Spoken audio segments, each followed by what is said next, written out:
da Segunda Grande Guerra Mundial. Porque, só lembrando, né, quem venceu a Alemanha nazista não foram os Estados Unidos, menos ainda os ingleses, tão poucos franceses. Quem venceu a toda e poderosa Alemanha nazista foram os soviéticos. À medida que os soviéticos foram avançando ali pelo antigo Império Turco-Otomano, pelo leste europeu, libertando país a país até chegar na capital Berlim, na Alemanha, esses países foram aderindo às ideias socialistas e foram adotando regimes políticos socialistas. E aí a Europa ficou dividida, no que ficou conhecido, do que o Winston Churchill, então primeiro-ministro inglês, chamou de a cortina de ferro. Já já a gente vai trabalhar esses conceitos. Não vou me ater aqui à Guerra Fria na questão geopolítica. Não é meu objetivo aqui analisar a Guerra Fria por um aspecto geopolítico, muito pelo contrário, mas sim pelo aspecto da historicidade. A geografia trabalha a Guerra Fria, mas ela trabalha com a questão da geopolítica. Então, alguns conceitos que eu vou citar, vou trabalhar aqui, são comuns na geografia, como o Plano Marshall, doutrina Truman, sabe? OTAN, Pacto de Varsóvia, Comecon, entre outros, eu vou citar aqui, e são comuns, tanto na historiografia quanto na geografia. Mas, repito, eu não vou me aprofundar na geopolítica. Minha preocupação é com a história, tudo bem? Então, siga meus bons, deixa eu projetar aqui o slide para vocês, esse material eu já enviei para vocês, tá? Tanto o resumo desta aula... Ué, cadê a aula? Fechou aqui. Tanto o resumo dessa aula, quanto também, né, o PowerPoint, eu já enviei para o grupo da turma, tá? Deixa eu abrir aqui, galera. Beleza.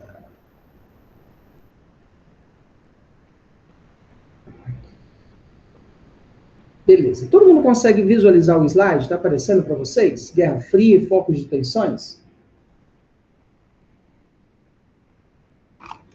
Sim, professor. Beleza, então. Então, só para a gente, sinteticamente, o que foi o século XX, galera? O século XX foi um momento único na história humana em que a humanidade se dividiu em 3 grandes ideologias. 3 grandes ideologias disputaram o poder no século XX. De um lado, o capitalismo, do outro lado, o socialismo, e como uma terceira via, o fascismo. Então, essas três grandes ideologias fizeram do século XX um palco de disputas e também um campo de batalhas, tanto na Primeira quanto na Segunda Guerra Mundial. E aí, só para a gente lembrar, a Segunda Guerra Mundial enterrou o fascismo, venceu o fascismo. Sobrou o quê, professor? O socialismo e o comunismo. Aí vai vir a Guerra Fria, que nós vamos estudar. A Guerra Fria vai derrotar o socialismo. E hoje, de maneira hegemônica, dominante, no mundo todo, nós temos um mundo pautado pelo capitalismo. Então, hoje, o nosso mundo é um mundo pautado pelo capitalismo, é um mundo onde as estruturas do poder giram em torno do capital, do money, tá? Deixa eu só fechar uma porta aqui, galera, que tá vindo barulho de um alarme lá de fora, que tá tenso. Rapidex, tá?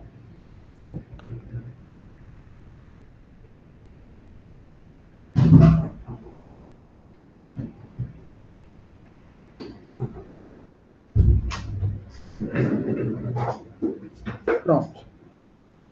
Beleza. E aí, galera, né, a gente vai tentar entender esse mundo que é um mundo de tensões, um mundo de uma guerra não declarada, uma guerra fria, uma guerra que esteve inserida num conflito armamentista, uma disputa armamentista, numa corrida aeroespacial, num conflito político, econômico, ideológico, que ficou marcado por acontecimentos como, né, a construção do Muro de Berlim, que vocês estão vendo aí, em 1961, marcado ainda pelo acontecimento como a crise dos mísseis em 62, em que os dedos estiveram nos botões para disparar uma eventual Terceira Guerra Mundial, e nas palavras de Albert Einstein, né, se a Terceira Guerra Mundial ocorresse, a Quarta Guerra seria de paus e pedras, nas palavras de Albert Einstein, porque o mundo já conhecia os horrores de Hiroshima e Nagasaki, né? Também destaque para a Revolução Chinesa de 1949, a Guerra das Coreias de 1950 a 1953, a Guerra do Vietnã, né, de 1959 a 1975. Nós tivemos vários momentos de tensões muito grandes. E aí depois a gente vai estudar a desagregação do bloco socialista, como que o socialismo deixa de existir, a união das repúblicas socialistas soviéticas deixa de existir, e o capitalismo passa de maneira hegemônica a se tornar o sistema dominante no mundo, como é hoje. Tá? Então, hoje, não existe nenhuma opção frente ao capitalismo, né? Nenhuma opção, né, que se torne ali, digamos, faça frente ao capitalismo, como um dia o socialismo foi uma possibilidade, tá? Então vamos começar por parte. Vamos começar pela definição, pelo conceito. O que é a Guerra Fria? A Guerra Fria foi um conflito ideológico. Ideológico. O que é uma ideologia? É uma ideia. É uma idealização de algo. E é muito comum que nós, seres humaninhos, vivendo nesse mundo de contradições, nesse mundo de desafios, nós idealizamos ideias políticas, econômicas, sociais, culturais. Então, o capitalismo é uma ideologia. Então, o socialismo também é uma ideologia. Então, o que foi a Guerra Fria? Foi um conflito entre ideologias.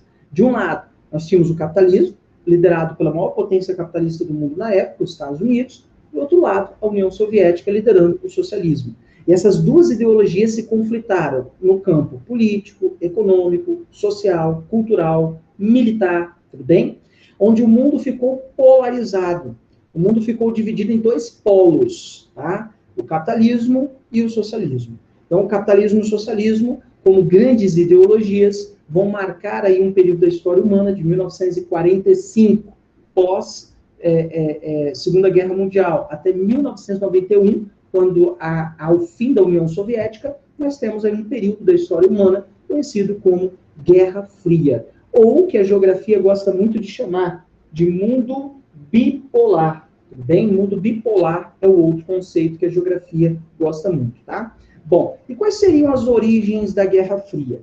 Para a gente entender as origens da Guerra Fria, como que ela começou, a gente tem que voltar um pouquinho, até mesmo, digamos, antes, necessariamente, do fim da Segunda Guerra Mundial, tá? Quando, necessariamente, naquele momento, houve ali a Conferência de Potsdam e a Conferência de Yalta. Essas duas conferências marcariam as raízes da Guerra Fria. Só para a gente lembrar, o que foi a Conferência de Potsdam?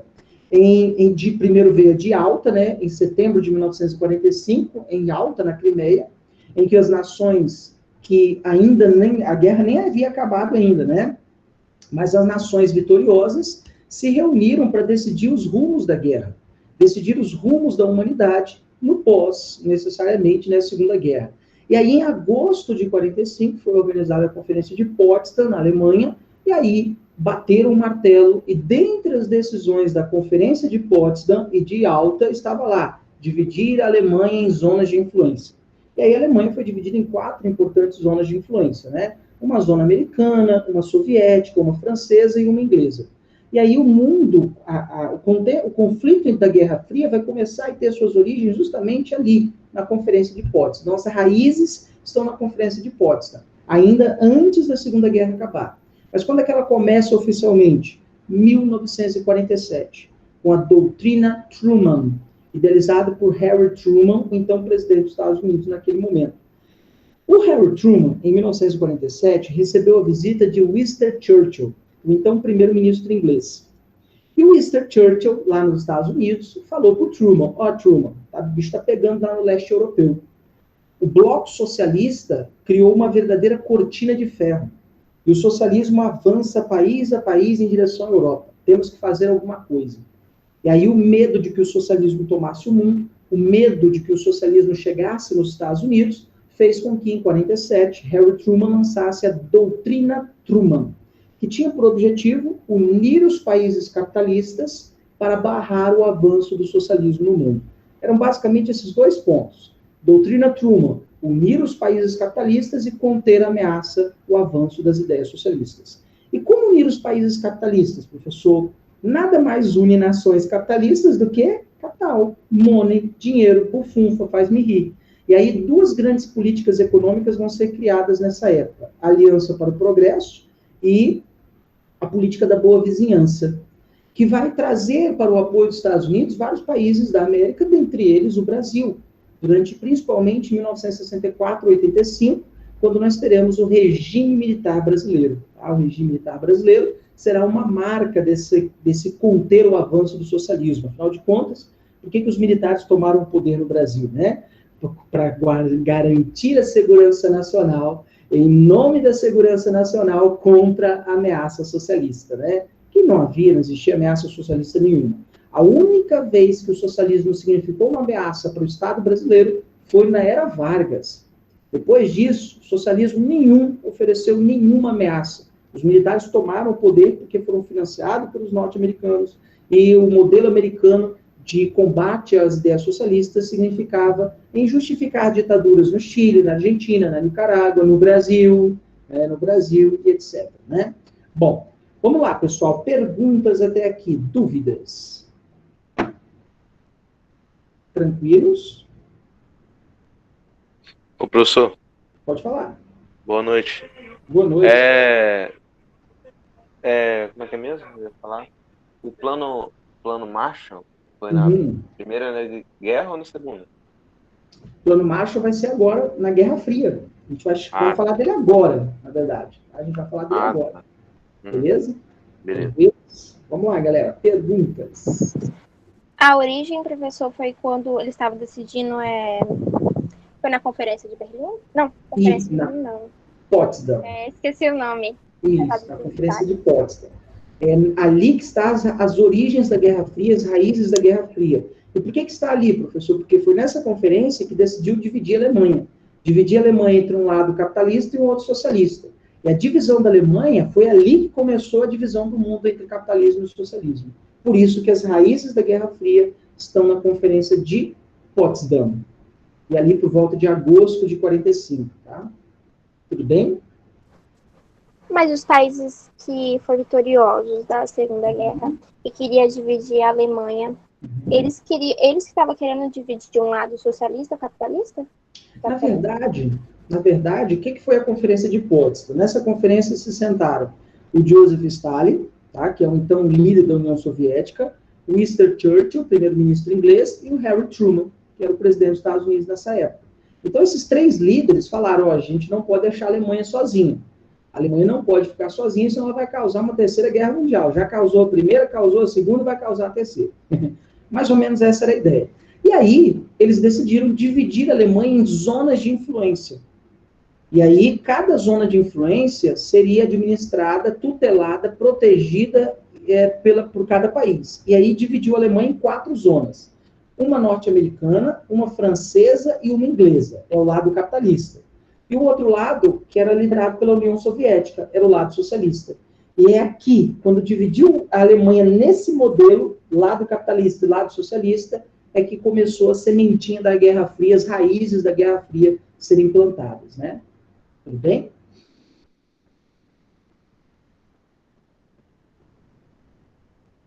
Ok, galera, perguntas, vamos lá? Professor, pode falar. Por que teve mais lado capitalista do que socialista? Eu tenho minhas dúvidas. Depois eu vou mostrar o mapinha para você ter uma ideia de quase como o socialismo dominou o mundo.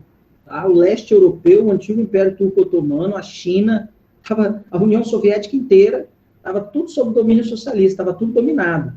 Mas eu tenho minhas dúvidas se a maior parte do mundo era capitalista. Tá? Então, entre esses que você citou agora, porque tem mais, nesses, no caso, tem mais capitalista do que socialista? Porque tem mais países capitalistas do que socialistas, é isso? Nesses que você citou agora.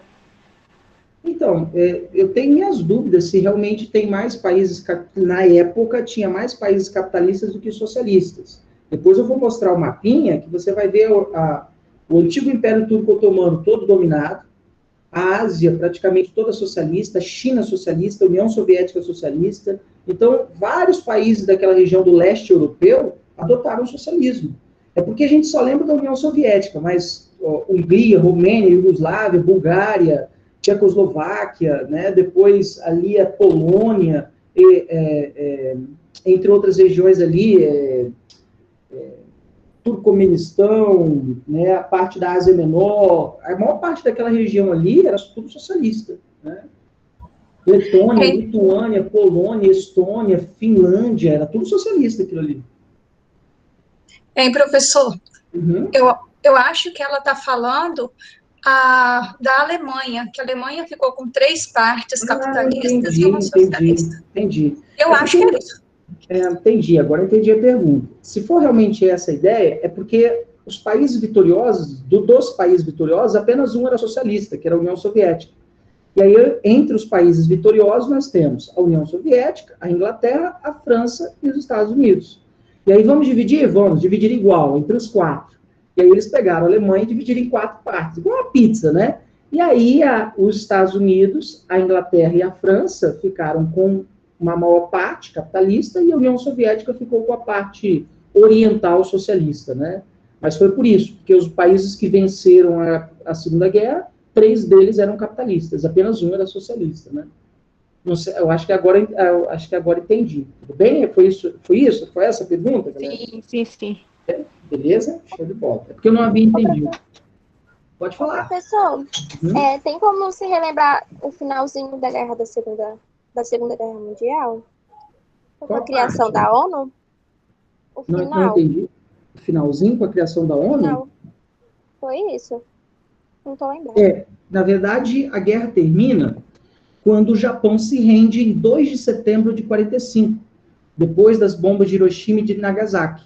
Em 2 de setembro de 45, os japoneses assinaram a rendição a bordo do USS Missouri, aí oficialmente a guerra acaba. Mas antes mesmo da guerra acabar, já tinham feito 2 conferências, a Conferência de Yalta e a Conferência de Potsdam. A Conferência de Yalta foi em fevereiro de 45 e a de Potsdam foi em agosto. A guerra terminou em setembro, em 2 de setembro, né? Então, antes mesmo da guerra acabar, as nações vitoriosas já sabiam o rumo da guerra. Olha, assim que acabar a guerra, tudo certinho, a gente vai fazer isso, vamos montar isso, vamos dividir a Alemanha. Ou seja, os países vitoriosos da Segunda Guerra já sabiam o que fazer antes mesmo da guerra acabar, né? E por que eles já sabiam, professor? Porque era uma questão de tempo para a Alemanha nazista ser derrotada e para o Japão ser rendido, né? Tudo bem? Ok, obrigada. Ok, perguntas, galera? Vamos lá. Professor, só para relembrar, os países vitoriosos da Segunda Guerra, quer dizer, não formulei bem minha pergunta, calma aí. Não tem a Hiroshima e Nagasaki? Então, que eu não tô lembrando, só para poder relembrar mesmo, por que logo quando o Japão se rendeu depois dessas 2 bombas, o país que atacou já enviou, acho que foi mantimentos, né? Mantimentos, cientista, medicamento, tecnologia. Por que eles enviaram logo depois? Dentre os motivos, porque a rendição do Japão significaria, entre outras coisas, né, também a dominação norte-americana na Ásia, a influência norte-americana na Ásia. Então, não é só vencer o inimigo, vamos colocá-lo sob nossa proteção. É mais ou menos essa a ideia.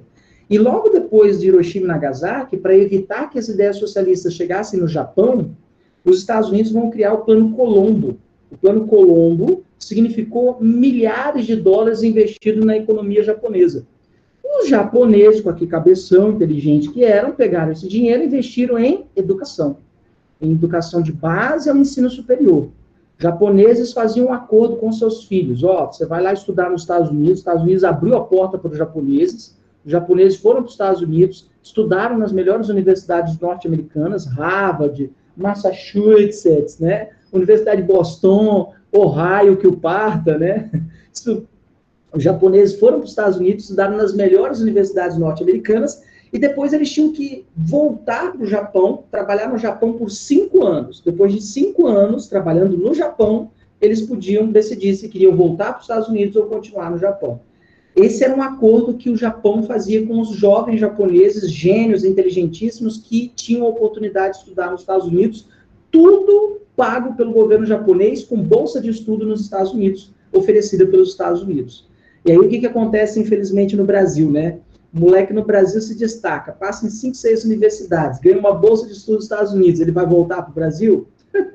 Jamais. Ele vai ficar lá nos Estados Unidos, produzindo nos Estados Unidos, pesquisando nos Estados Unidos, vai se tornar um gênio lá nos Estados Unidos, menos no Brasil. É um fenômeno que a gente chama de fuga de cérebros. Tá? É um fenômeno que acontece. Aí o Brasil perde grandes cientistas. Nós temos, vocês sabem, nós temos o 7º maior cientista do mundo é brasileiro, né? Que é o Miguel Nicoleles. O Miguel Nicoleles é aquele neurocientista que pesquisa, dentre outras coisas, um exoesqueleto movido pela mente humana para pessoas paraplégicas e tetraplégicas, né? E foi esse mesmo exoesqueleto que deu o pontapé inicial no jogo da Copa do Mundo no Brasil, né? Foi um milésimo, alguns segundos só, que deu um pontapézinho na bola, etc, né? Então, o Miguel Nicoleles, para vocês terem uma ideia, é cientista brasileiro, um dos 7 maiores cientistas do mundo, não está no Brasil. Ele está pesquisando nos Estados Unidos. E por que isso? Porque é óbvio, vocês sabem, os Estados Unidos, o Brasil, né, não investe em ciência, educação. O Brasil não dá nenhum incentivo a cientista. Se Miguel Nicoleles estivesse aqui, provavelmente ele mal seria conhecido, né? Esse é um fato. Mas o interesse norte-americano era ampliar sua influência na Ásia, proteger o Japão das ideias socialistas, para que as ideias socialistas não chegassem no Japão. E aí, para conter as ideias socialistas no Japão, os Estados Unidos injetou dinheiro no Japão. E também foi uma maneira, né, de reparação pelos horrores de Hiroshima e Nagasaki, né? Tudo bem? Mas, professor, esse dinheiro que foi dado para esses países foi tipo um financiamento ou eles deram? Empréstimos. Uma hora eles tinham que pagar, né? Uma hora eles tinham que devolver. Juros baixíssimos. Em alguns países sequer juros tinham, como, por exemplo, a Iugoslávia. E mesmo o Japão, os juros eram insignificantes, né? Não era nem com objetivo de lucratividade. Eram empréstimos com juros tão baixos, mas tão baixos, que eram, né, não tinham objetivo econômico de lucratividade, mas sim para conter a ameaça socialista, né? E isso explica o porquê que o dólar se tornou a moeda de câmbio mundial. Por quê? Porque o dólar abasteceu os países da Europa, da Ásia, logo depois da Segunda Guerra Mundial. É por isso que o dólar é a moeda de cotação mundial hoje, né? Tudo bem, galera? Perguntas? Vamos lá? Professor, então isso foi um mecanismo para colocar isso a favor deles, porque vão ter grandes cientistas lá, e também evitar a propagação do socialismo.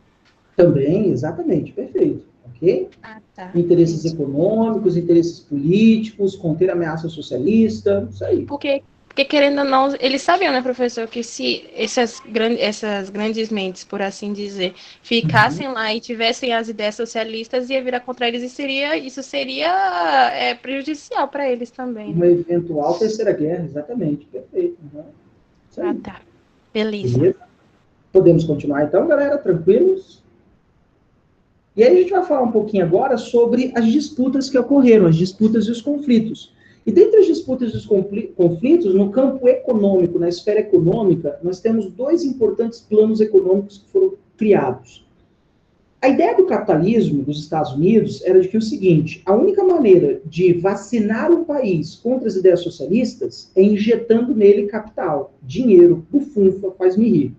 A única maneira de conter as ideias socialistas em um país era injetando muito capital, muitos dólares naquele país. E aí, para criar esse projeto econômico, na esfera econômica, foi criado, idealizado por George Marshall, então secretário de Estado norte-americano, o Plano Marshall, em 1947. O que era o Plano Marshall? É um plano de recuperação econômica da Europa. Só que, além de ser um plano de recuperação econômica da Europa, é também um projeto audacioso de empréstimos. Foi o maior e mais volumoso movimento financeiro da história humana até esse momento exato agora, galera. Os Estados Unidos agora bateu o seu recorde, foram 3,3, se eu não me engano, trilhões de dólares destinados para combater esse momento de crise. Na época, o Plano Marshall significava a injeção de 14 bilhões de dólares na economia europeia. Era muito dinheiro para a época, tá? Era muito dinheiro mesmo. E aí, o que é o Plano Marshall? É um dinheiro que vai ser usado para a reconstrução da Europa no pós-Segunda Guerra, mas também é um dinheiro que vai servir para vacinar o oeste europeu das ideias socialistas. Porque se o país tem dinheiro, vai bem, gerando emprego, produzindo, para que ele vai aderir às ideias socialistas, né? Então, o Plano Marshall é um plano de reconstrução, recuperação, reestruturação econômica que investiu milhares de dólares na Inglaterra, na França, na Alemanha, Itália, e aí uma pequena observação. A Iugoslávia foi o único país socialista que recebeu ajuda do Plano Marshall. Aí você, como assim, professor? Não é um país socialista recebendo dinheiro do país capitalista? Exatamente. É a única exceção à regra Anota aí com carinho, bota uma observação, faz uma setinha. A Iugoslávia é o único país do bloco socialista a receber dinheiro do Plano Marshall. E por quê? Porque a Iugoslávia, o socialismo na Iugoslávia, não era um socialismo aderido às ideias da União Soviética, muito pelo contrário. A Iugoslávia rompeu com a União Soviética e tinha um socialismo autônomo, independente. E aí os Estados Unidos, percebendo a oportunidade, talvez de incentivar outros países a também romperem com a União Soviética, pegaram milhares de dólares e investiram na Iugoslávia. Aí o que a Iugoslávia fez? Pegou o dinheiro e justificou uma ditadura de esquerda. Financiou uma ditadura de esquerda, do general Tito, né? Então, o dinheiro que os Estados Unidos investiu na Iugoslávia, o país socialista, era para ver se outros países socialistas também pulassem do barco socialista soviético e viessem para o lado do capitalismo. Então, o único país, repito, do bloco socialista que recebeu o dinheiro do Plano Marshall foi a Iugoslávia. Em resposta ao Plano Marshall, a União Soviética, em 1949, criou a Comecon, o Conselho de Assistência Econômica Mútua, tá? Que basicamente tinha por objetivo, era um plano econômico que visava integrar economicamente as nações ali do leste europeu, as nações socialistas. Então, são dois planos econômicos, um plano capitalista e um plano socialista, Plano Marshall e Comecon. Esses planos tinham como objetivo recuperação, reconstrução e integração dos países dos respectivos blocos. Resumidamente, era um mundo dividido em duas esferas econômicas. Uma esfera determinada pelo Plano Marshall e a outra pela Comecon. Tudo bem, pessoal? Todo mundo entendeu os dois planos? E? Pode falar. Obrigada. Eu não entendi direito o que ele queria investindo dinheiro nesses países para conter. O que ia mudar, tipo, ia fazer eles mudar de ideia de qual jeito? Então, o objetivo era não permitir que as ideias socialistas chegassem aos países. Aí a Iugoslávia é o único país à exceção, né? Porque quando é que as ideias socialistas ganham força? Quando o país está em crise econômica. Quando o país está em crise econômica, com milhares de desempregados, esses desempregados, eles saem às ruas e querem o socialismo. Só que os Estados Unidos não quer isso. Não para esse país da Europa. Então, o que ele faz? Injeta dinheiro, que vai ser reconstruído para a reconstrução da maior parte desses países, e a Iugoslávia foi o único país socialista. E por que a Iugoslávia recebeu dinheiro dos Estados Unidos? Porque a Iugoslávia rompeu com a União Soviética. Aí os Estados Unidos pensou, peraí, se eu injetar dinheiro na Iugoslávia, eu posso incentivar outros países socialistas a também romperem com a União Soviética. É a velha ideia, se eu separo, se eu divido, é mais fácil vencer o inimigo com ele dividido, né? E aí essa era a ideia dos Estados Unidos. Tudo bem? Entendi. Professor, o que a União Soviética fez quando a Iugoslávia recebeu esse dinheiro do Plano Marshall? Nada. Na verdade, a União Soviética estava mais preocupada com os países, não perder os outros países, do que com a Iugoslávia. A Iugoslávia já foi, depois vai a Albânia também, mas pelo menos a gente não perde todo mundo, né? Agora, é bem verdade que a União Soviética ela estava preocupada em expandir pelo leste europeu. A Iugoslávia, onde ela está localizada ali no antigo Império Turco-Otomano, não era, logisticamente falando, não era muito importante. Agora, o leste europeu era. Então, a União Soviética estava preocupada com o leste europeu. A Iugoslávia rompeu, a União Soviética, vamos falar, fica na sua, então. Mas não houve retaliação, não houve conflito, nem a Iugoslávia, nem a Albânia. Depois a gente vai falar da Albânia também, tá? Tudo bem?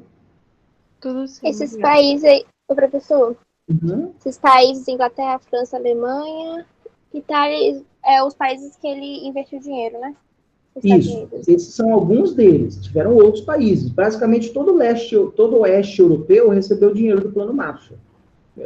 O que mudou foi apenas os valores, né? Os valores foram muito altos, mas só mudaram os valores. E esses só estavam em crise? Oi, não entendi. Esses só estavam em crise ou ele já estava adotando uma ideia socialista? Sim, lembrando que esses países acabaram de sair da Segunda Guerra, né? Então a crise está feia, cidades destruídas, parque industrial destruído, o campo arrasado pela guerra. Então, são países que acabaram de sair da Segunda Guerra Mundial.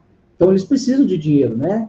Então, o dinheiro capitalista vai vir a calhar. Então, se eu der o dinheiro para você, você adere às minhas ideias capitalistas. Beleza. Mais ou menos essa é a ideia do Plano Marshall, né? Uma vacina contra as ideias socialistas. Professor, você pode explicar de novo a questão da Comecon, que eu não entendi direito. A Comecon também é um plano econômico. Se a gente for traduzir ela do russo, né, é Conselho de Assistência Econômica Mútua, é o significado para o português, Comecon.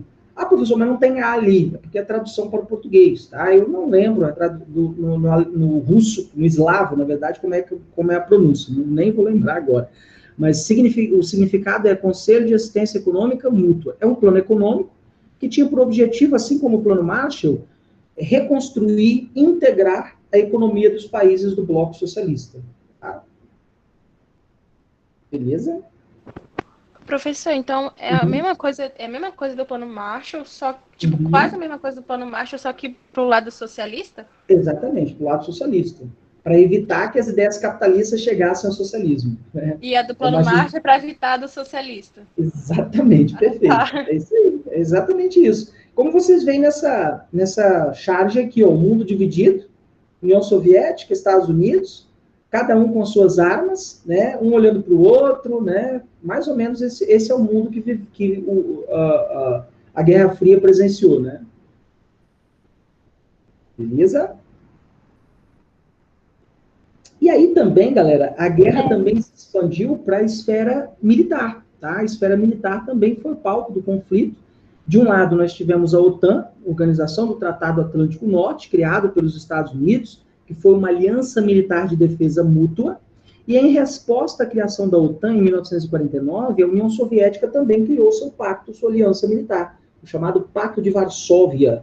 Então, o que é a OTAN e o que é o Pacto de Varsóvia? São alianças militares com o objetivo de defesa mútua. Por exemplo, se algum país do bloco capitalista for invadido por um país do bloco socialista, todos os países membros da OTAN entram em ação para defender aquele país.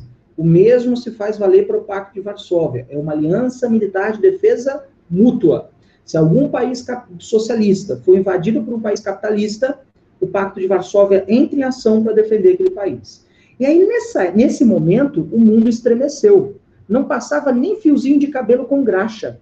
Por quê, professor? Porque o mundo estava presenciando a possibilidade de uma eventual terceira guerra mundial. E que seria catastrófica, porque ambas as nações já tinham bombas termonucleares. O que é uma bomba termonuclear, professor? É a bomba de fusão nuclear. O que foram as bombas de Hiroshima e Nagasaki? Foram bombas de fissão nuclear. Quando você quebra um átomo de urânio e plutônio, você libera energia em forma de luz e calor e radiação. Agora, desde 1952, os Estados Unidos já tinham testado a sua bomba Eve King, a terrível Eve Mike, a terrível Eve Mike no atol nas Ilhas Marshall, no Pacífico, e depois, em 1955, a União Soviética também testou sua bomba nuclear, a bomba termonuclear. Essa bomba também é chamada de bomba de hidrogênio, ou bomba H, ou a mãe de todas as bombas, né? Hoje, para vocês terem uma ideia, dizem que a União Soviética tem duas poderosas bombas de hidrogênio, com nomes bem sugestivos, Satã 1 e Satã 2. Olha os nomes da bomba, tá? Das duas bombas de fusão nuclear, ou bombas nucleares, ou bomba de hidrogênio, né? Termonuclear. Dizem que a explosão dessas duas bombas ela é o equivalente à temperatura do núcleo do Sol. É como se a gente trouxesse o núcleo do Sol para a Terra, rapidamente explodisse, né? E as duas bombas juntas são capazes de destruir o planeta Terra 4 vezes. Sinceramente, eu não sei porque alguém criou uma bomba para destruir, capaz de destruir o planeta 4 vezes. Mas dizem que hoje a Rússia ainda tem essas duas bombas, que são bombas de hidrogênio, ou bomba H, ou também conhecida como bomba termonuclear, tá? Então, ambos tinham bombas nucleares, termonucleares, e o mundo via o seguinte, espera aí, Primeira Guerra Mundial, Tríplice Aliança, Tríplice Entente. Segunda Guerra Mundial, eixo versus aliados. Terceira Guerra Mundial, OTAN, Pacto de Varsóvia. Pronto, uma terceira guerra mundial vai acontecer. E mais uma vez o mundo estremecia. E aí o que tanto os Estados Unidos quanto a União Soviética faziam? demonstravam para o mundo o seu poderio militar.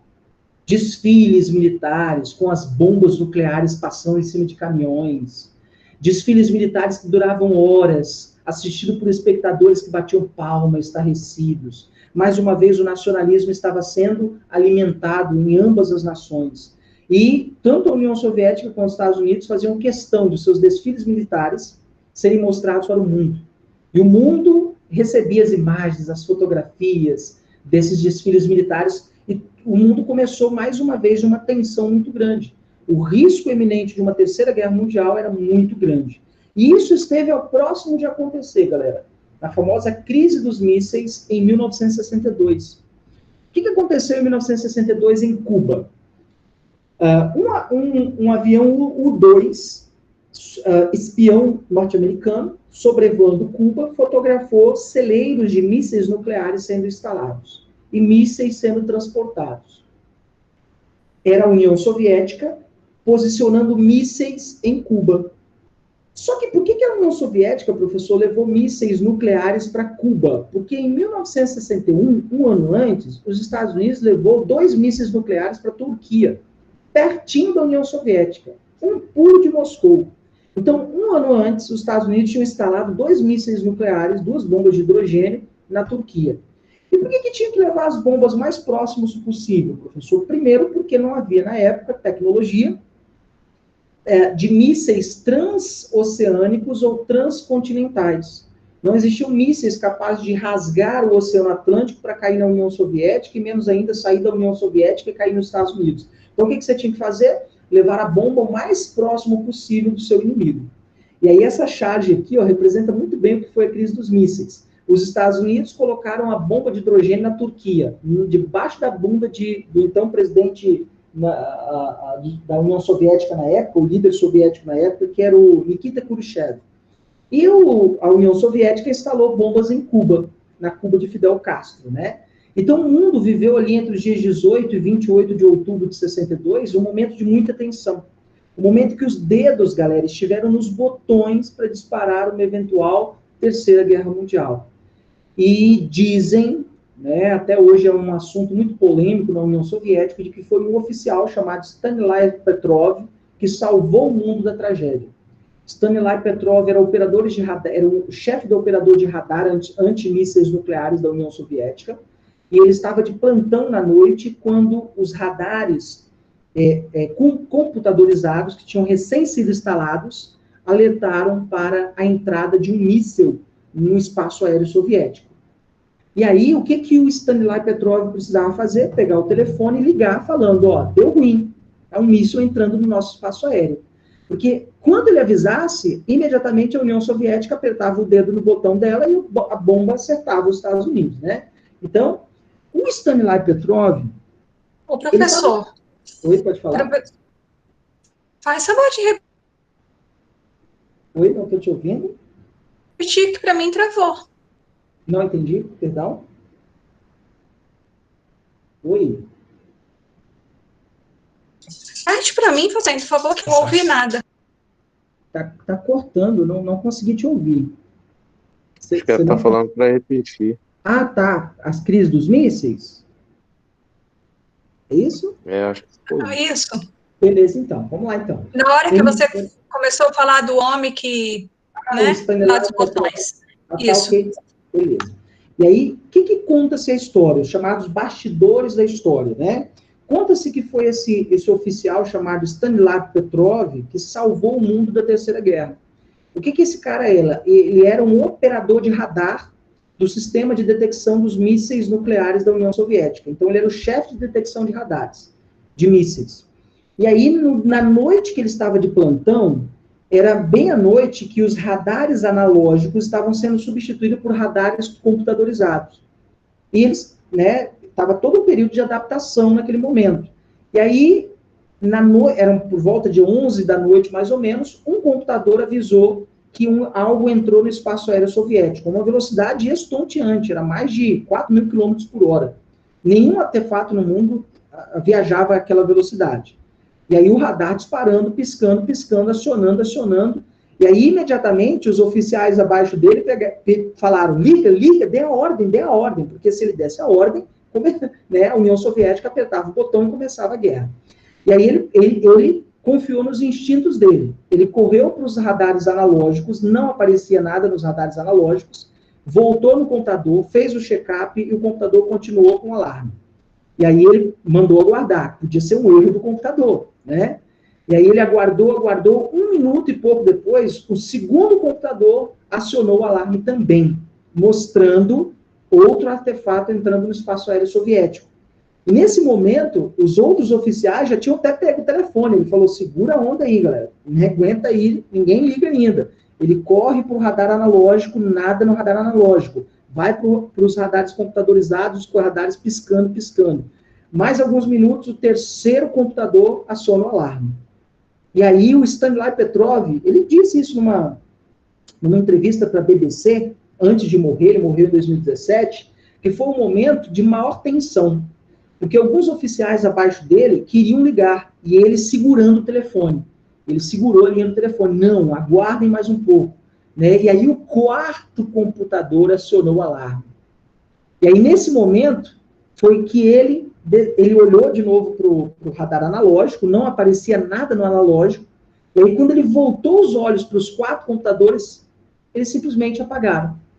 Era um bug. Quer dizer, era o capeta, isso que era, gente. Tá? Era o tinhoso, era o rabudo, só pode ser, né? Mas, enfim, era um bug, deu algum pau ali nos computadores que os 4 acionaram o alarme ao mesmo tempo. E aí, o mundo passou por uma tensão tão grande, porque se ele desse a ordem, a União Soviética ia atacar os Estados Unidos. E aí, a União Soviética ia começar a guerra. Entende isso? Segundo conta-se os anais da história, os bastidores da história, foi esse cara aí que salvou o mundo. Ele morreu pobre, com uma pensão de oficial insignificante, em um apartamento miserável na Rússia, tá? Injustiçado. E aí eu lembro que a repórter da BBC perguntou a ele, né, se ele se sentia um herói. Ele disse que não, eu fiz o que qualquer ser humano deveria ter feito em um momento tão dramático que era a Guerra Fria. Um ser humano fantástico, o Stanley Petrov, que morreu em 2017, né, o homem que supostamente salvou o mundo, né? Mas, enfim, né, foi um momento de muita tensão. Para vocês terem uma ideia, existia o famoso telefone vermelho, que era um telefone que ligava o Kremlin, em Moscou, à Casa Branca, em Washington. Era uma linha direta, que o Nikita Khrushchev e também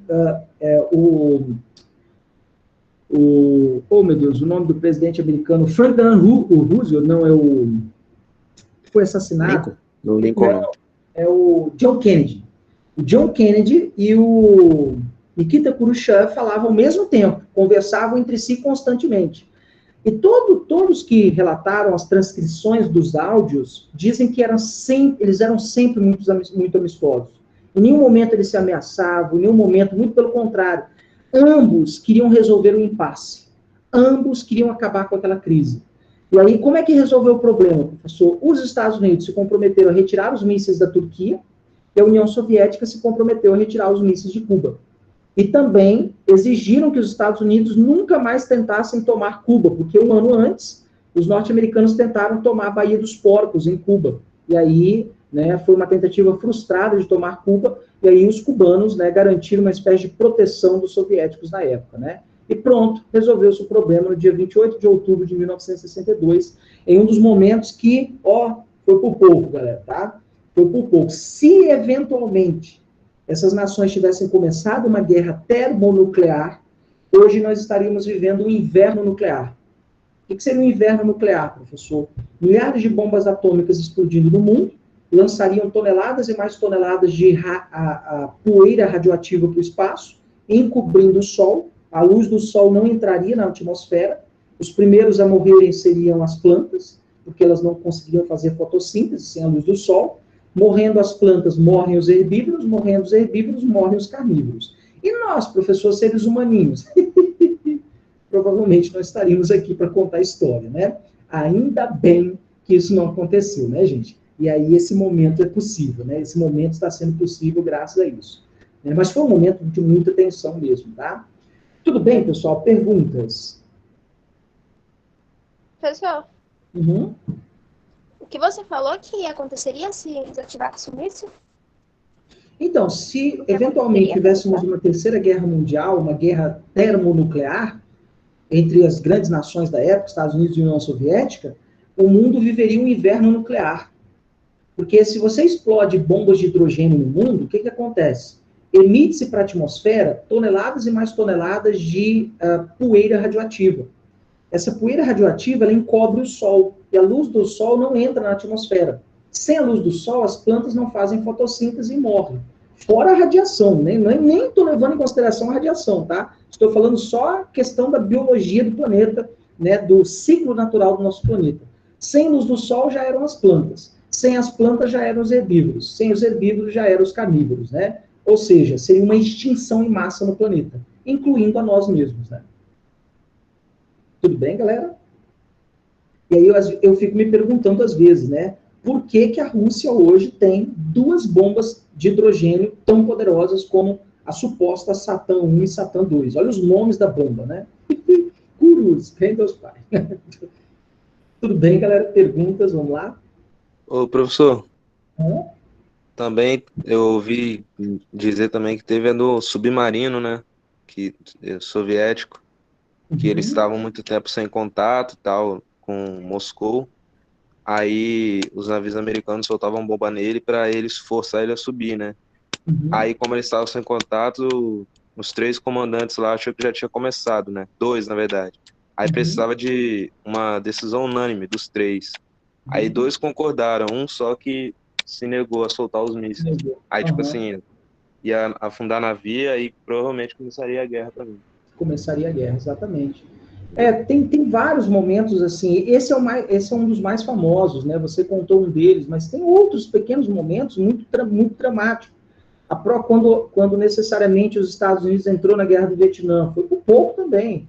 Quando esqueci o nome do presidente norte-americano que acionou os Buenas Verdes, eu acho que foi não sei, depois eu vou lembrar o nome desse presidente que eu vou falar sobre Guerra do Vietnã.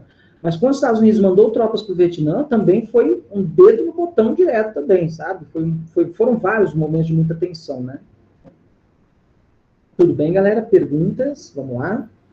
E eles não tinham a noção, não, do que seria as consequências de... Claro que tinham. Não só noção, como os Estados Unidos tinham produzido a maior pesquisa sobre as consequências de uma guerra nuclear no mundo.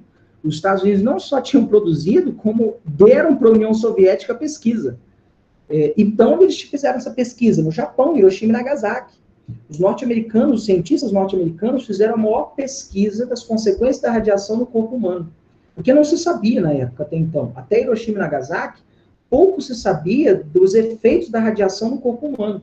Não se sabia direito se causava câncer ou não, se causava deformação ou não, quanto tempo matava, não se sabia.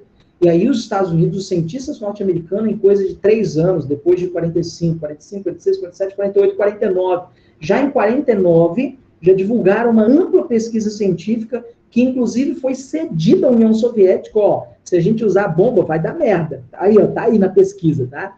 Então, muitos historiadores, inclusive, dizem que uma terceira guerra mundial só não aconteceu porque Hiroshima e Nagasaki serviam de exemplo para ambas as nações. Porque se não tivesse acontecido Hiroshima e Nagasaki antes, provavelmente eles iriam usar as bombas atômicas. Então, como eles sabiam dos horrores de Hiroshima e Nagasaki, ambos fizeram de tudo para que uma guerra não acontecesse. Né? Tudo bem? Beleza, galera? Perguntas? Podemos continuar, tranquilos? E aí, galera? Pode falar. Desculpa. Em relação, dos Estados Unidos querer abranger o capitalismo, eu entendo. Porque, todos os países seriam meio que dependentes dele, da economia. Mas, e o socialismo? Qual era a vantagem de abranger para outros países? A ideia estava por detrás da ideologia, né? De propagar o socialismo pelo mundo. Porque se o socialismo se propagasse pelo mundo, teoricamente, uma sociedade mais justa e igualitária seria construída. Então, foi em nome de uma sociedade mais justa e igualitária, sem burguesia, sem desigualdade social, que o socialismo, né, ganhou países, ganhou apoiadores. e lutava para se expandir no mundo. Só que a gente sabe, nós que estamos estudando história, nós sabemos que, na verdade, o socialismo soviético terminou como uma grande ditadura de extrema esquerda. Aquilo não era socialismo, né? Aquilo era na Conchichinha, né? Mas, em nome da ideologia, por isso que eu sempre bato muito na tecla, galera, as ideologias são como pedras em alto mar. Você está ali nadando, alguém te dá uma pedra, você se abraça a pedra na tentativa de boiar, e a pedra te afunda. É mais ou menos assim que funcionam as ideologias, né? A gente tem que ficar muito atento às ideologias que surgem no mundo, né? Econômicas, políticas, culturais, religiosas, né? Por que não? Tudo bem, galera? Beleza? E aí a gente vai falar um pouquinho agora sobre a corrida aeroespacial. Tá? A corrida aeroespacial, que também foi um palco de disputas e conflitos, tanto nos Estados Unidos quanto na União Soviética. O que significou a corrida espacial, galera? Significou uma demonstração de poder, tecnologia e força entre ambas as nações. E quem saiu na frente nessa corrida espacial foram os soviéticos. Os soviéticos, em 1957, deixa eu colocar aqui opções de ponteiro, caneta. Em 1957, mandaram para o espaço o primeiro satélite artificial, Sputnik 1. Sputnik 1 era uma bola com 4 antenas que emitia ondas de rádio. Não tirava foto, não fazia, né, fazia filme, não mandava nudes, só era ondas de rádio. Ficou ativo por pouco mais de 4 horas até a bateria riar e virou sucata no espaço. Mas os soviéticos saem na frente, mandando o primeiro satélite artificial para o espaço, isso no ano de 1957. E aí, no mesmo ano, 57, os soviéticos queriam testar o seguinte: será que um ser vivo sobrevive no espaço? Aí, o que eles vão fazer? Um teste com uma cadela, a famosa cadelinha Laika. No final de 1957, no Sputnik 2, eles encontraram uma cadelinha na rua, deram um banho tosa, um vermifuga, deram uma raçãozinha top de linha, pedigree. A bichinha achou que estava por cima da carne seca, que era amada pelos agentes da Agência Espacial Soviética. Quando menos espera, ela foi colocada em uma cápsula dentro de um foguete e mandaram a bichinha para o espaço. A cadelinha Laika, infelizmente, ela morreu na reentrada.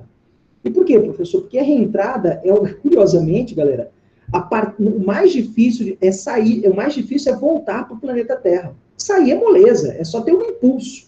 Agora, voltar é que é o dramático, porque a volta no planeta, voltar para o planeta, exige entrar na mesma velocidade que o planeta gira, que eu não lembro, eu sei que é uma velocidade extra, 1.400 e poucos quilômetros por hora, alguma coisa assim, ou seja, você tem que entrar na atmosfera na mesma velocidade do planeta, porque se você entrar fora da velocidade do planeta, você pode sofrer o atrito do planeta com a atmosfera e simplesmente explodir. E aí o desafio era tentar fazer a cápsula entrar na atmosfera do planeta com a mesma velocidade, no mesmo ângulo, no mesmo grau de inclinação do planeta. E aí, galera, eles não tinham tecnologia na época ainda para isso. E aí a cadelinha Laika, óbvio, ela ia morrer. Ela morreu sufocada, porque a cápsula superaqueceu com atrito com a atmosfera, e ela morreu, infelizmente, né? A cadelinha Laika é a cadelinha mais heróica da história da humanidade. Não sei se vocês sabem. Na Rússia, até hoje, em dezenas de praças públicas da Rússia, existe estátua da cadelinha Laika. Não só estátuas, como praças, ruas, cidades com o nome de Laika. Tá? O cãozinho, o animal mais famoso do mundo é a cadelinha Laika. Tá? E aí, galera, né, os soviéticos estavam na frente. Afinal de contas, eles não só mandaram um satélite artificial, como mandaram o primeiro ser vivo para o espaço. E aí os norte-americanos, tentando correr contra o tempo, em 1958, um ano depois, mandaram para o espaço Explorer. O primeiro satélite artificial, essa coisa esquisita que parece um supositório, né? O primeiro satélite artificial criado pelos Estados Unidos. O Explorer vai dar nome a esse navegador da internet, o Internet Explorer. O nome Internet Explorer foi inspirado no nome do primeiro foguete norte-americano. No mesmo ano, em 58, é criada a Agência Espacial Norte-Americana, a NASA. E aí os soviéticos, mais uma vez, dão um passo na frente dos norte-americanos. Em 1961, Yuri Gagarin, piloto soviético, melhor piloto civil da União Soviética, ele é escolhido entre dezenas de pilotos para ser o primeiro homem no espaço, o primeiro homem a caminhar no espaço. E E aí, a bordo da nave Vostok, em 1961, o Yuri Gagarin se torna o primeiro homem no espaço. E aí ele diz duas frases muito famosas, né? Primeira frase, né? A Terra é azul. É sobre a cor da Terra, né? A coloração da Terra vista do espaço é um azul lindo, maravilhoso, né? E aí a segunda frase que ele teria dito: olhei para todos os lados e não vi Deus. Olha a frase dele: olhei para todos os lados e não vi Deus. Por quê, professor? Porque o regime soviético era um regime ateu. E ele era um ateu. E aí ele teria dito essa frase. Deve estar sentado agora no colo de Satanás, só pode ser, né? O Yuri Gagarin. Mas os soviéticos demonstravam que estavam na frente. E os soviéticos não só tinham colocado o primeiro homem no espaço, como tinham resolvido o problema da reentrada, que é o retorno, como voltar para a Terra. Os soviéticos resolveram esse problema. E aí, na época, John Kennedy, o então presidente norte-americano, lançou um desafio. Mandar o homem para a Lua antes, necessariamente, da virada da década de 60. E aí, em 1969, Neil Armstrong, Buzz Aldrin e Adrian Collins, né, foram os primeiros homens na missão Apollo 11 a pousarem na Lua. E, nas palavras do próprio Neil Armstrong, um pequeno passo para o homem, um grande salto para a humanidade, né? E, até hoje, muita gente fala, professor, que é mentira. Meus pais, por exemplo, não acreditam, né? Algumas pessoas, até hoje, são chamados céticos, que não acreditam que o homem esteve na Lua. E aí, professor, teve ou não teve na Lua? Vamos lá. Os teóricos da conspiração dizem o seguinte: olha, o homem não teve na Lua. Aquele videozinho não passa de uma animação gravada no meio do deserto do Novo México, do Texas, para encenar que, supostamente, os Estados Unidos estavam na frente na corrida espacial, estavam na Lua, mas, na verdade, foi um filmezinho gravado no meio do deserto do Texas. Essa é a tese defendida pelos conspiracionistas, né? Pela aquela galera que defende as teorias da conspiração. Um dos argumentos que eles usam é a bandeira. Professor, olha essa bandeira, né? Como é possível vento na Lua? A Lua não tem atmosfera. A Lua tem atmosfera sim, mas é insignificante, é menos de 1/4 da Terra, tá? É uma atmosfera tão insignificante que não há vento na Lua, não há nenhuma possibilidade de existir vento na Lua. Então, como explicar essa bandeira, professor, tremulando? A bandeira não está tremulando.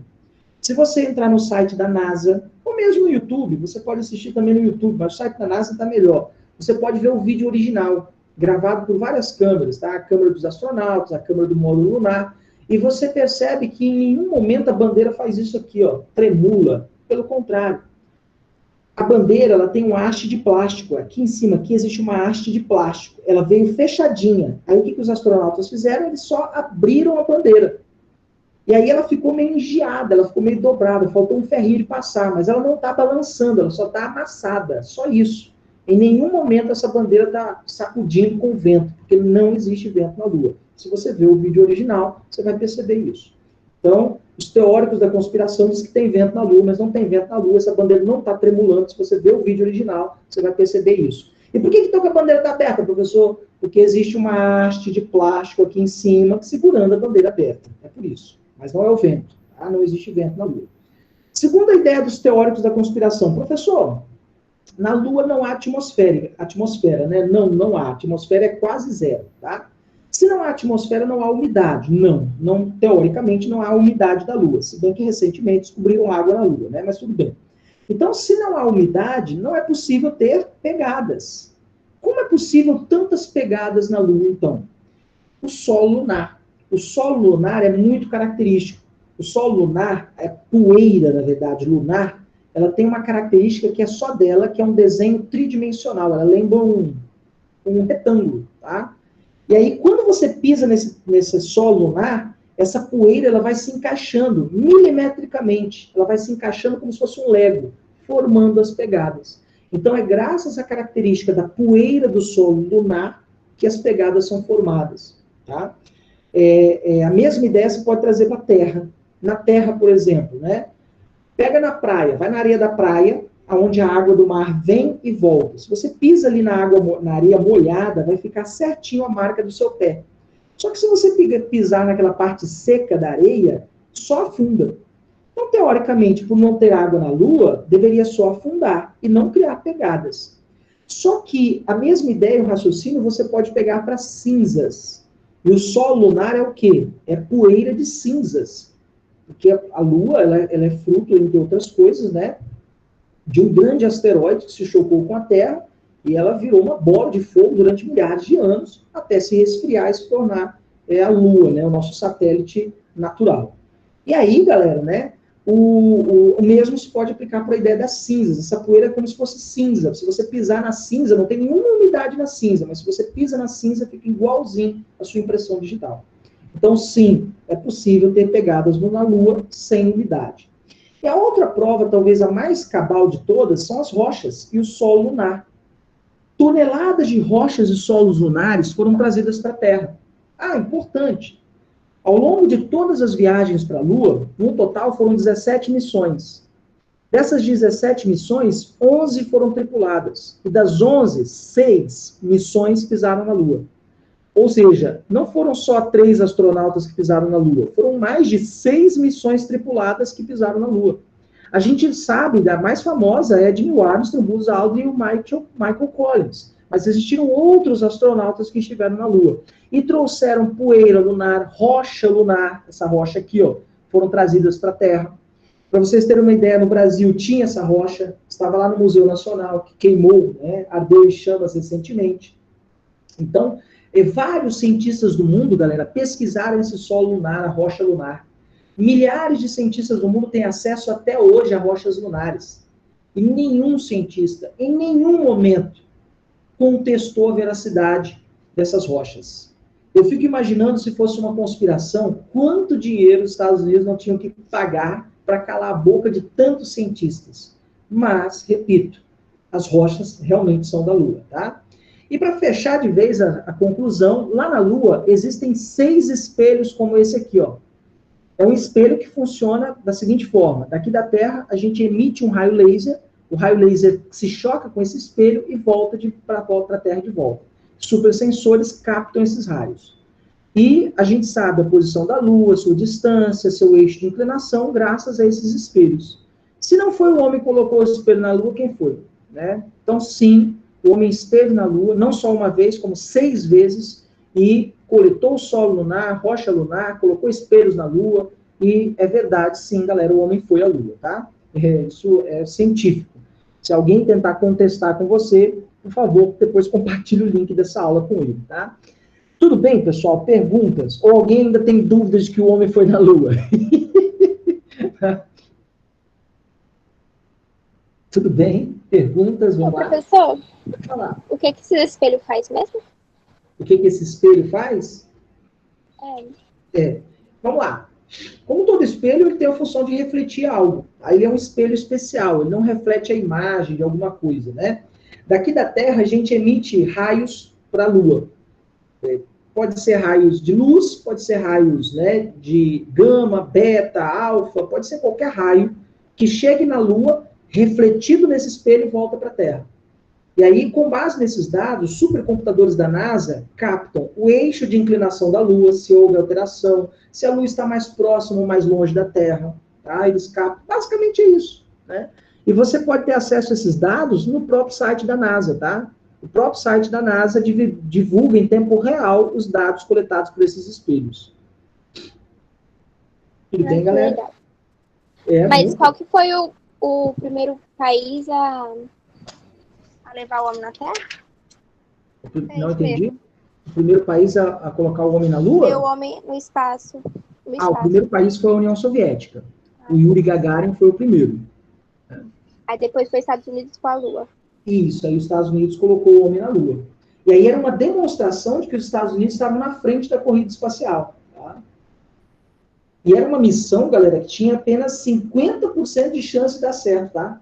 A missão Apollo 11, que foi a primeira missão tripulada a pousar na Lua, tinha apenas 50% de chance de dar certo.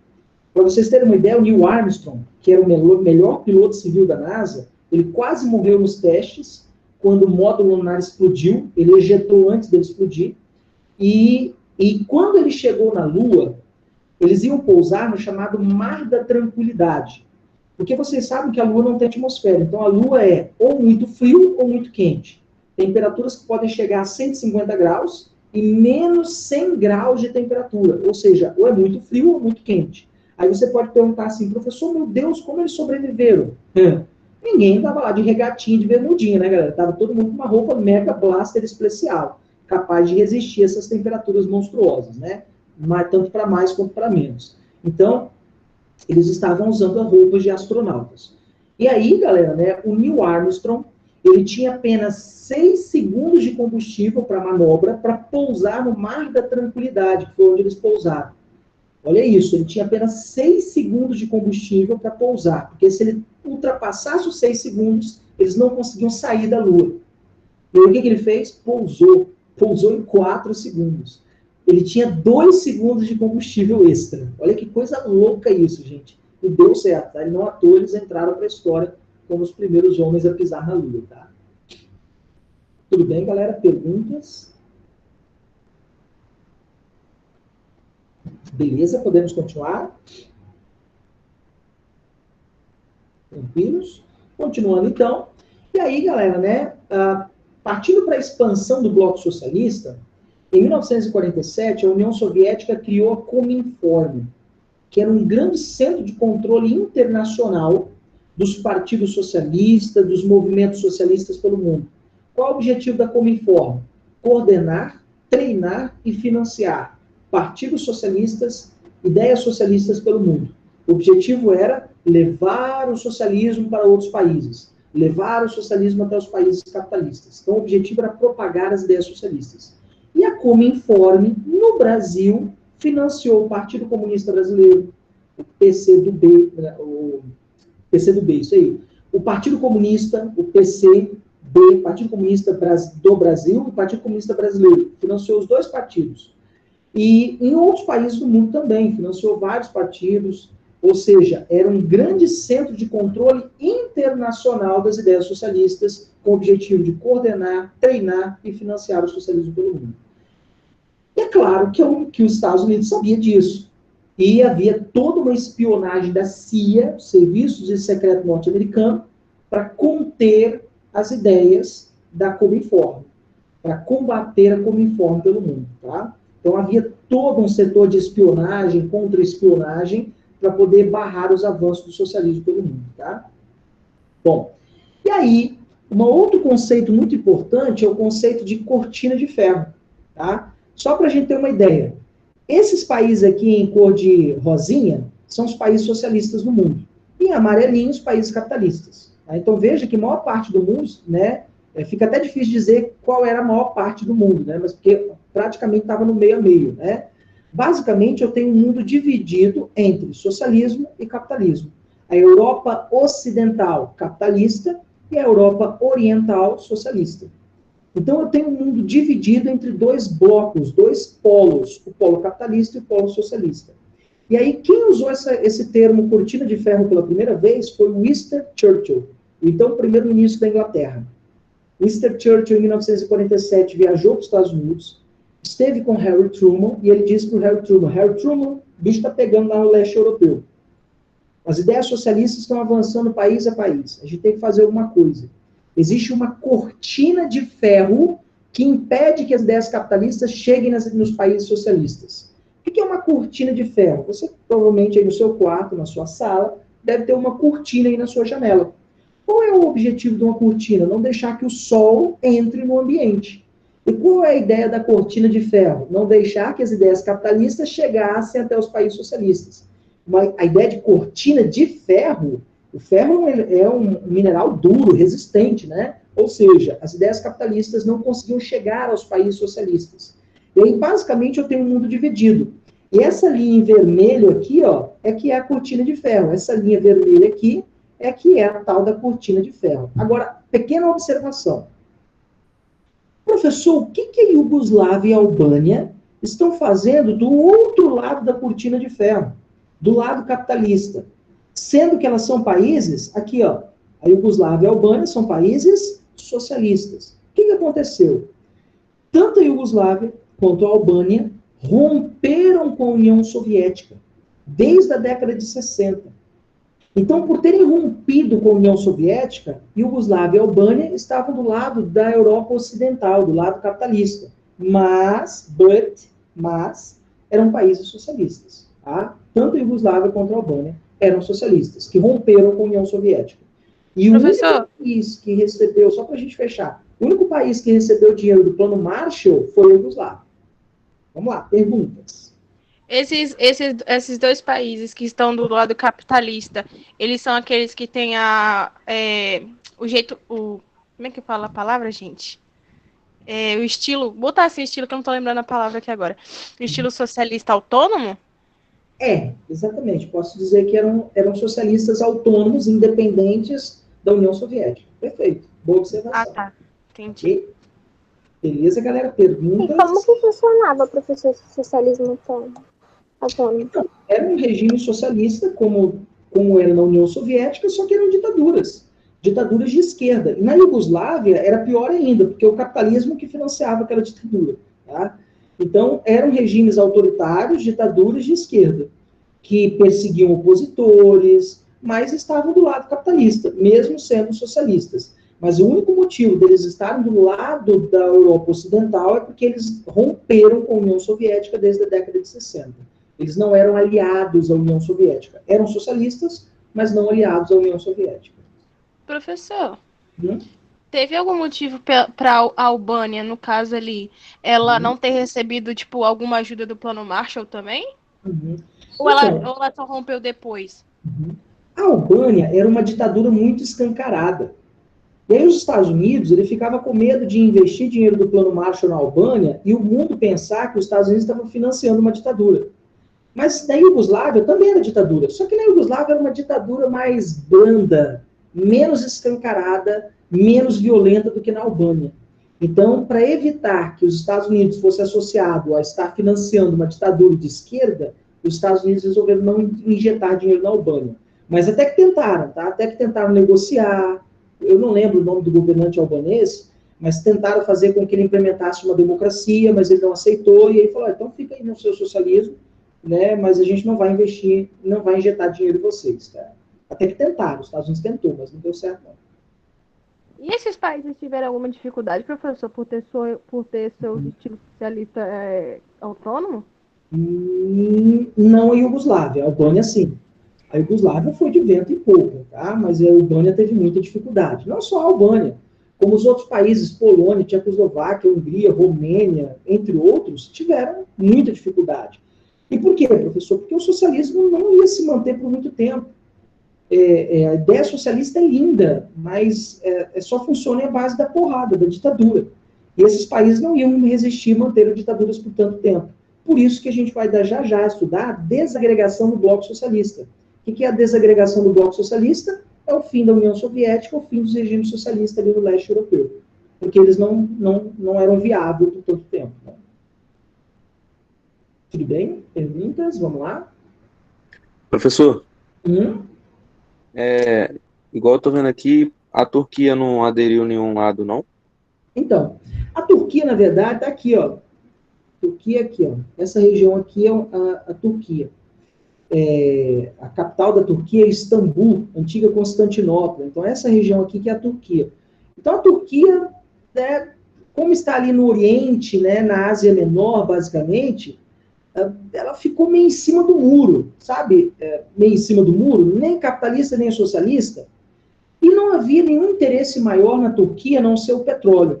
Porque o antigo Império Turco-Otomano é onde hoje é o equivalente ao Iraque, ao Irã, ao Kuwait, a região ali que tem muito petróleo, né? Então, aqui a única coisa atrativa ali é a economia e o petróleo. Então, os Estados Unidos não se voltou muitos olhos para aquela região ali não, tá? E aí, basicamente, esses países, ora eram influenciados pela União Soviética, ora pelos Estados Unidos, mas não entraram no mapinha ali da Europa, da chamada, né, cortina de ferro. Mesmo porque a Turquia não está na Europa, né? Ela está ali na Ásia, né? Já está na Ásia. Tudo bem?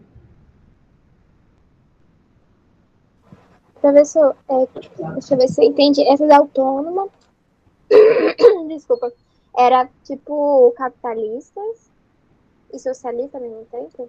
Não. Eles eram socialistas, mas eles estavam do lado da Europa Ocidental, onde era capitalista. A Europa Ocidental era predominantemente capitalista. Apenas 2 únicos países eram socialistas na Europa Ocidental. Era a Iugoslávia e a Albânia. Mas eles não eram capitalistas. Estava no lado errado, né? Não dizia que eles estavam do lado errado. Eles romperam com a União Soviética, e aí na hora de traçar esse mapinha da cortina de ferro, a Iugoslávia e a Albânia ficaram do lado da Europa Ocidental. E por quê, professor? Porque tanto a Iugoslávia quanto a Albânia recebiam informações sobre o capitalismo, as vantagens do ter o capitalismo, ou seja, não existia nada que impedia das ideias capitalistas chegarem nem na Iugoslávia nem na Albânia. Agora, nos outros países, sim. Nos outros países existia essa tal de cortina de ferro, né?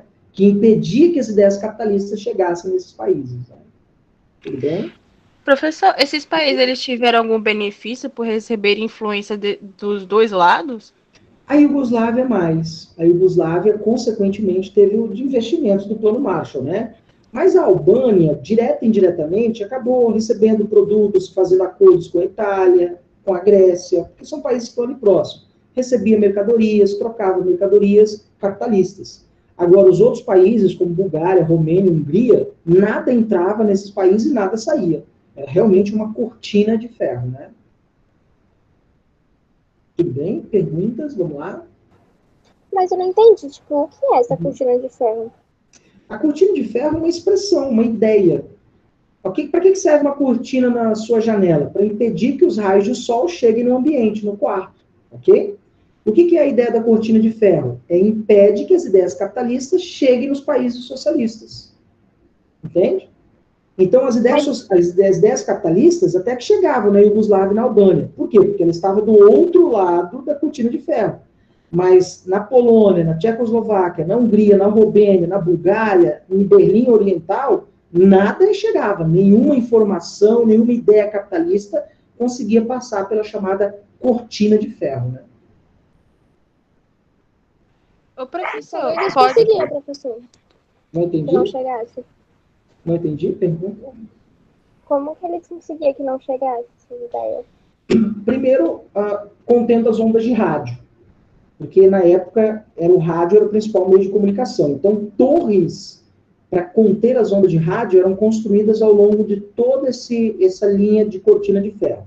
Então, por exemplo, rádios da Áustria, rádios da República Federal da Alemanha, da Finlândia, elas não funcionavam, não conseguiam operar nos países socialistas.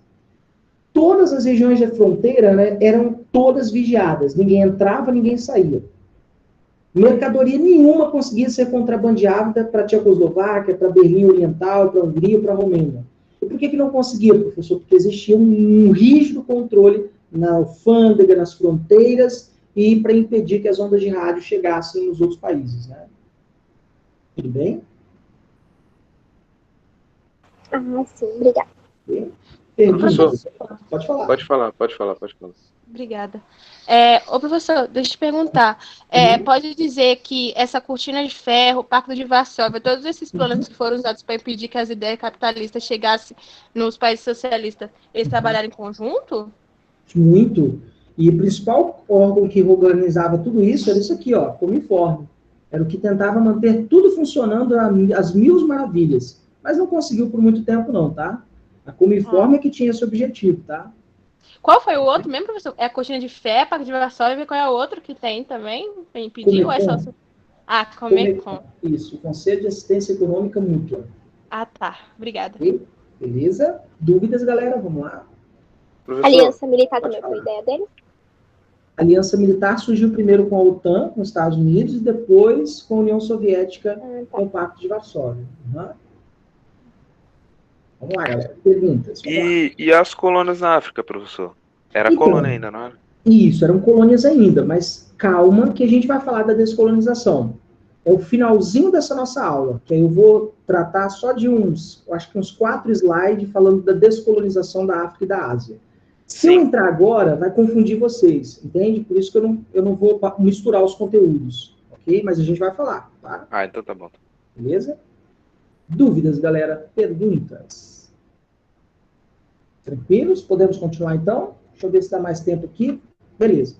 E aí o caso da Alemanha, professor. Vamos dar uma atenção especial ao caso da Alemanha, que foi as raízes da Guerra Fria, né?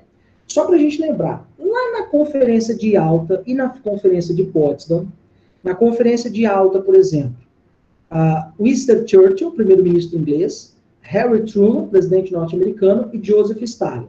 Sentaram as bundas cabeludas em Alta, na Crimeia, e a decisão era criar o Tribunal de Nuremberg, vamos criar um tribunal para julgar os crimes do nazismo, e vamos dividir a Alemanha em zonas de influência. 4 zonas. Uma zona norte-americana, uma britânica e uma francesa. E uma soviética. Então, esses 3 países resolveram dividir a Alemanha em 4 zonas de influência. Basicamente, a Alemanha foi rasgada ao meio em um lado socialista e outro lado capitalista. É isso que aconteceu. É aqui que está a sementinha da Guerra Fria. E aí, depois, na Conferência de Potsdam, em agosto de 45, bateram o martelo e decidiram, fechou, o que a gente decidiu lá em Alta vai começar a valer a partir de hoje. E aí, a Alemanha foi dividida em 4 zonas de influência, tá? E aí, o que vai acontecer com a Alemanha, professor? O lado capitalista se desenvolveu que era uma beleza. O lado capitalista, Berlim Ocidental, recebeu milhares de dólares do Plano Marshall. E as indústrias eram indústrias que geravam emprego, tinha renda, tinha hospitais para todo mundo, escolas de qualidade. Nossa, Berlim Ocidental era um paraíso na Terra. Enquanto Berlim Oriental, gente, faltava comida, faltava emprego, as escolas eram péssimas, tudo era ruim em Berlim Oriental. Enquanto na Berlim Ocidental, tudo era muito bom. Aí o que a população fazia? A galera da Berlim Oriental atravessava as fronteiras e ia estudar, ia trabalhar na Berlim Ocidental. Ou seja, a tal cortina de ferro não estava funcionando muito bem. A tal da cortina de ferro não estava funcionando muito bem. Ocorria uma fuga. As pessoas estavam deixando Berlim Ocidental, indo para Berlim Oriental, uma fuga de mão de obra da Berlim Ocidental para Berlim Oriental. E aí, no ano de 1949, através da Lei Fundamental, os países vitoriosos lá na Segunda Guerra Mundial criaram 2 países, a República Federal da Alemanha, capitalista, e a República Democrática da Alemanha, socialista. Que de democrático não tinha nada, tá, gente? Democrático aqui é só no nome, mas de democrático não tinha absolutamente nada. E aí a Alemanha foi dividida em 2. A República Federal da Alemanha tinha como capital Berlim Ocidental. Berlim Ocidental, aqui ó, Berlim Ocidental era a capital da República Federal da Alemanha.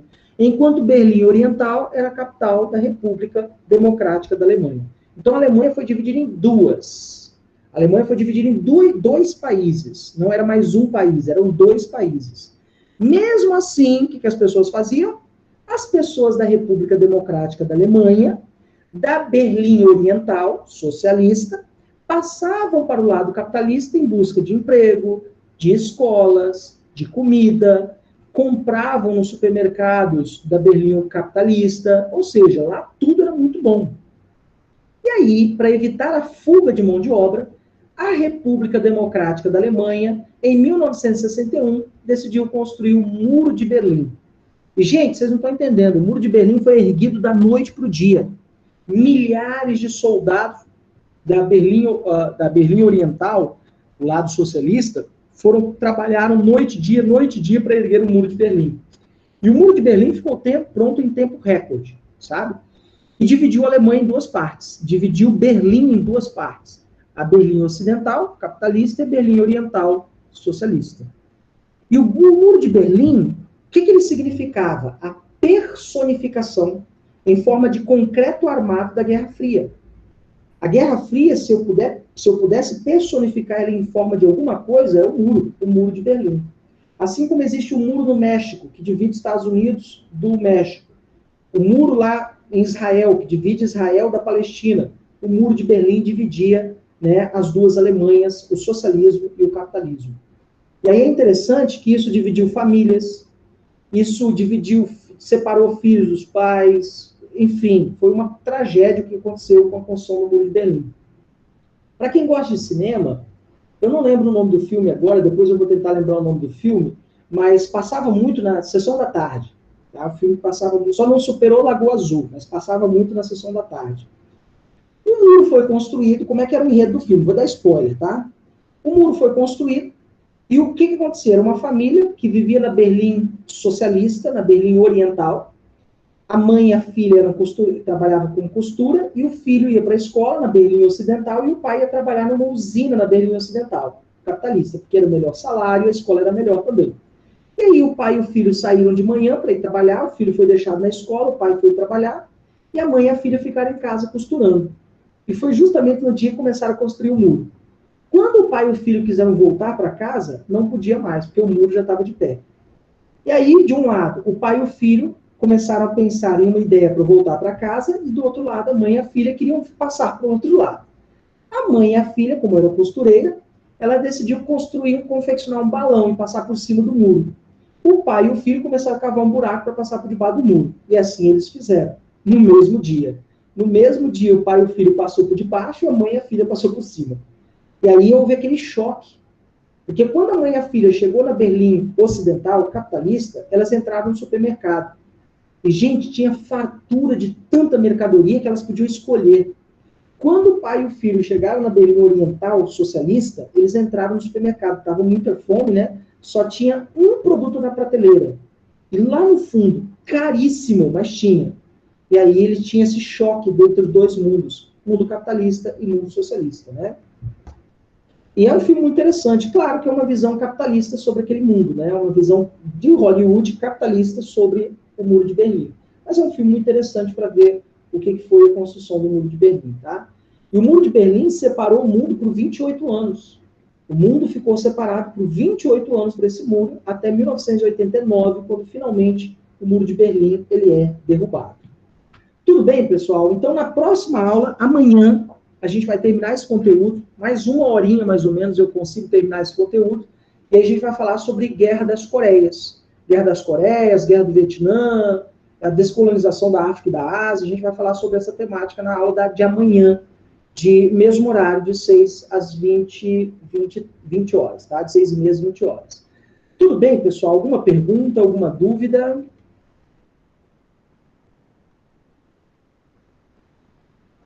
Tudo bem?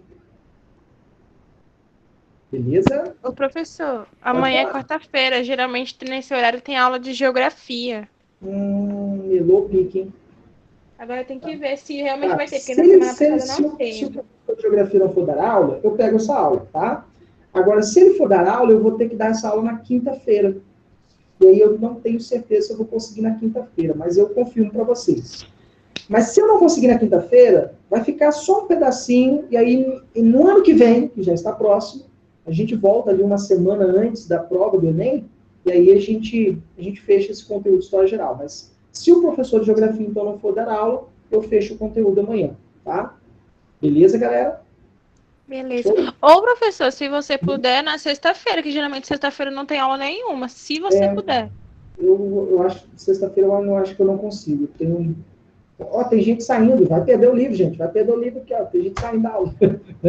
Eu acho que sexta-feira eu não consigo. Mas vamos ver, vamos ver o andar da carruagem. No final tudo vai dar certo, tá? Não se preocupa não, tá, gente? A gente vai conseguir fechar esse conteúdo, tá? E aí, como havia prometido aqui, ó, tá? A Primeira Guerra Mundial, a guerra que acabaria com todas as guerras, tá? É um livro fantástico, bem sucinto, resumido, sabe? Com as curiosidades da guerra, com imagens, tá? Com imagens da guerra. Claro que são imagens em preto e branco, né? Com várias imagens. Figurinhas, né? Tem figurinha. Professor, finalmente um livro com figurinhas, né? Porque tem aluno que só lê se tiver figurinhas, né? Professor, enfim, pode falar? Você tem da Segunda Guerra também? Da Segunda Guerra, tem sim aqui, ó. Segunda Guerra. Mas eu só vou sortear da primeira hoje. Vamos deixar a Segunda Guerra amanhã, pode ser? Segunda Guerra amanhã. De Natal. De Natal, exatamente, né? Claro que eu gostaria de presentear a todos, né? E tem o Anne Frank também, tá? Se alguém, porventura, gostar do Anne Frank, o Diário de Anne Frank, tá? Eu posso trocar também, tá? Mas o Diário de Anne Frank eu não vou sortear para vocês, não. Mas se quiserem trocar, eu posso trocar, tá? Então, hoje a gente sorteia a Primeira Guerra, amanhã, Segunda Guerra, tudo bem? Se a gente tiver aula amanhã, claro, né? E aí, galera, né? Mesmo esquema, eu vou ler um trecho do livro. O livro tem 181 páginas, tá? Eu vou ler um trecho do livro. Você vai chutar aqui no chat, acertando ou chegando mais próximo possível, você leva o livro, tudo bem? Beleza? Então, vou selecionar aqui uma página, um trecho, beleza? Ó, vou ler um trecho aqui que é a Batalha de Neuve-Chapelle. foi uma ofensiva britânica na região do Artois, que rompeu as defesas alemãs em Neuf-Chapelle, mas os britânicos não souberam explorar a vantagem que obtiveram. Atacados pela retaguarda, rapidamente foram rendidos, quase que de surpresa, e basicamente todos os homens do 55º Batalhão de Infantaria Britânica foram massacrados pelo exército alemão. Sem possibilidade de reação, a Inglaterra não teve como mandar reforços. Vamos lá, galera. Chuta aí qual é a página. Tudo bem? Let's go, vamos lá. Tem quantas páginas mesmo, professor? Tem 181 páginas.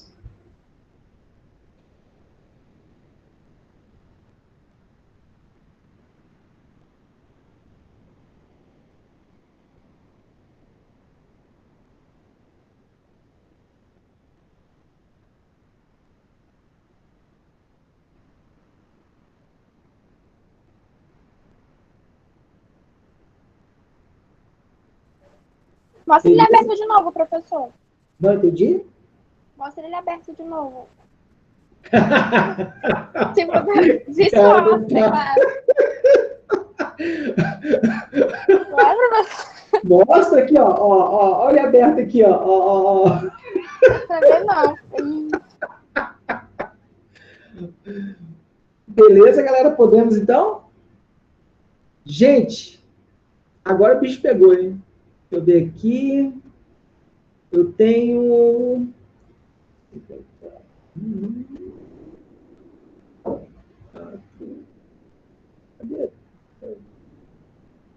Eu tenho 2 pessoas que chegaram próximo que estão empatadas.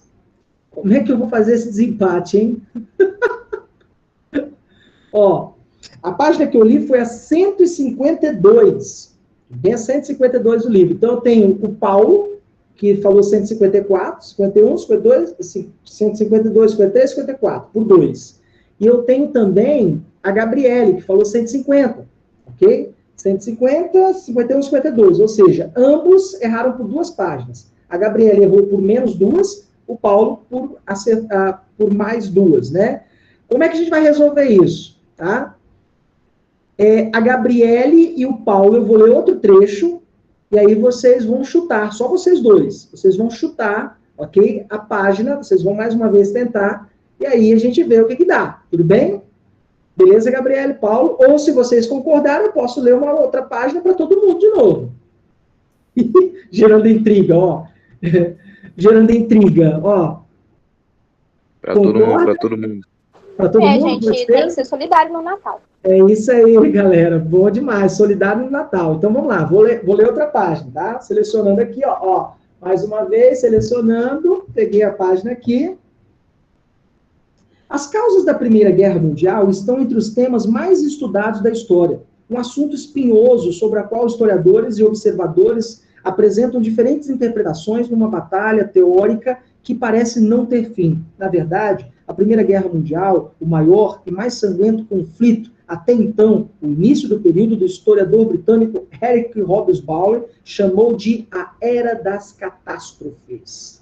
Vamos lá, galera. Que página agora eu acabei de ler para vocês? Vamos lá, chuta aí. O desempate.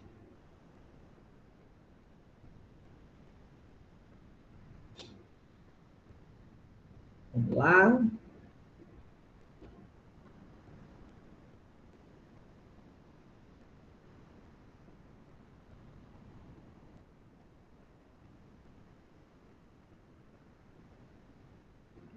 Todo mundo chutou? Beleza?